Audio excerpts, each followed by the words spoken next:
This is the grade 9 Modulo Art and it is called Standard Kaleidoscope. Now to start with, you are going to use a cartolina, white cartolina. Now let us consider this as a cartolina.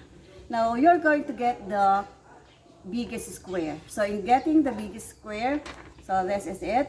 You are going to fold it this way and fold the other side like this one, and this is now the biggest square.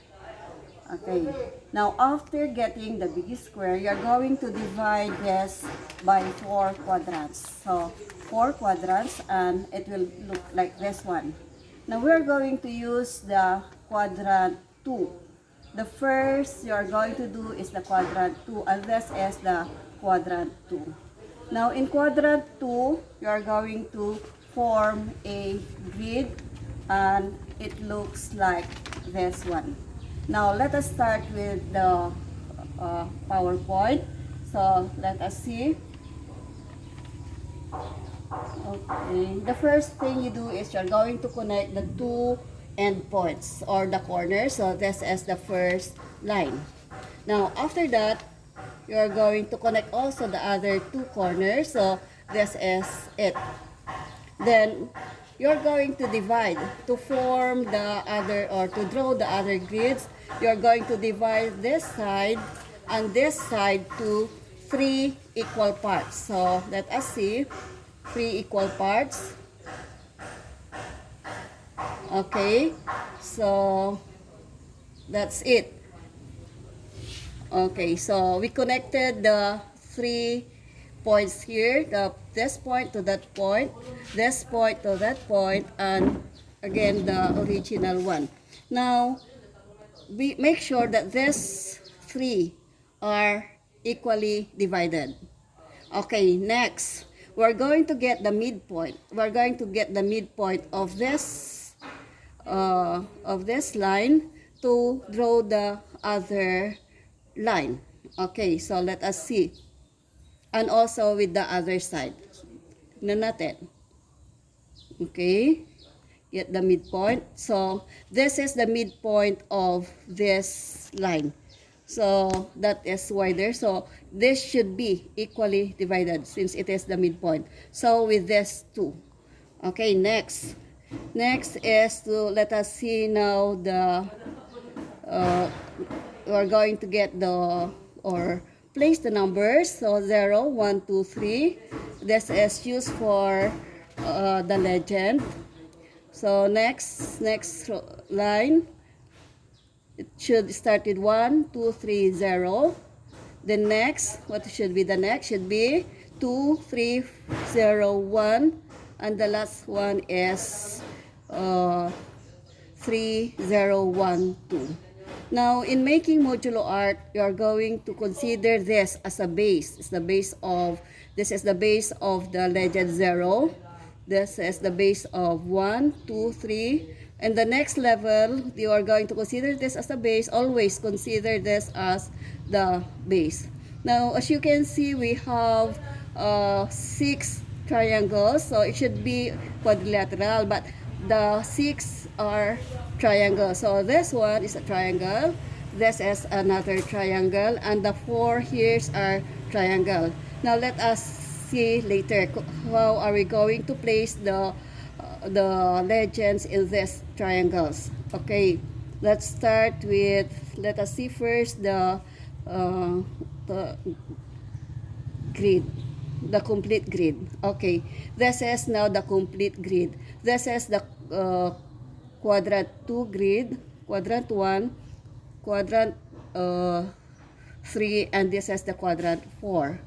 So it forms 3 squares. Okay.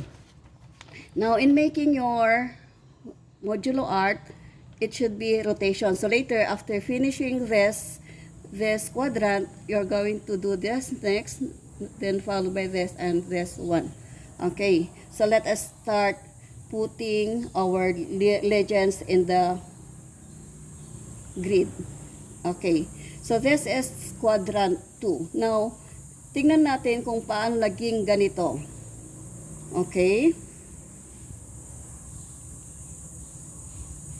So, with this is the legend 0. Okay, legend 0. Lagay natin sa grid. Okay, so 0. Ayan. So, lahat ng 0, ilalagay po natin to. So, this is a triangle. Now, how are we going to put this legend in this 0?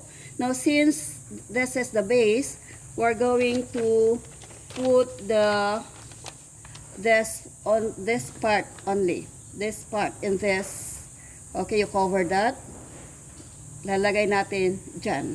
So, with the other zeros, no problem. Ito rin, yung 0 dito, we're going to, since the base is here, ano kayang makukuha dyan na part? So, it should be base nandoon sa baba. So, it is this one. Okay. Next, tingnan natin. Ayan. So, yung sinabi ko kanina, doon siya. 0, 0. Okay. Lagyan natin ng kulay. Ayan. Yan. And yan. Okay. Let us go to the next legend, which is legend 1.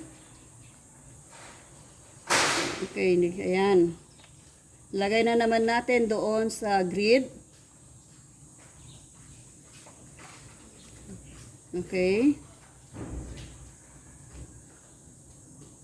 Remember, this is the base, so this should be blue, and that is, those are green. Blue and blue, green and green.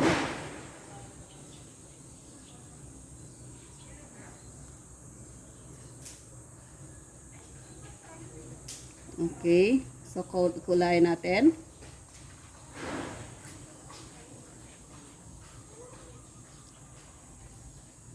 Okay, next, let us go to the next legend, which is 2.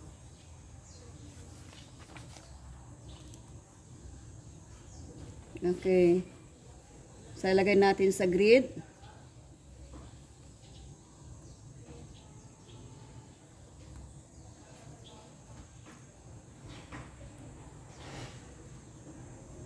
Lahat ng 2.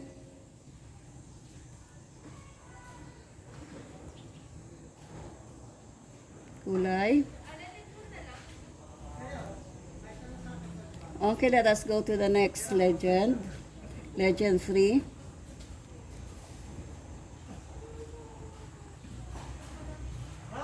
Okay, lagay natin sa 3.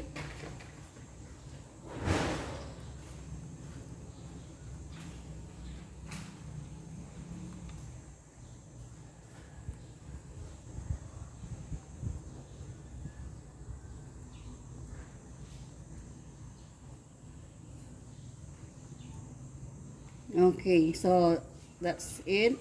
This is now the total product or the finished module art for standard kaleidoscope. It is for grade 9. So it was done by rotation.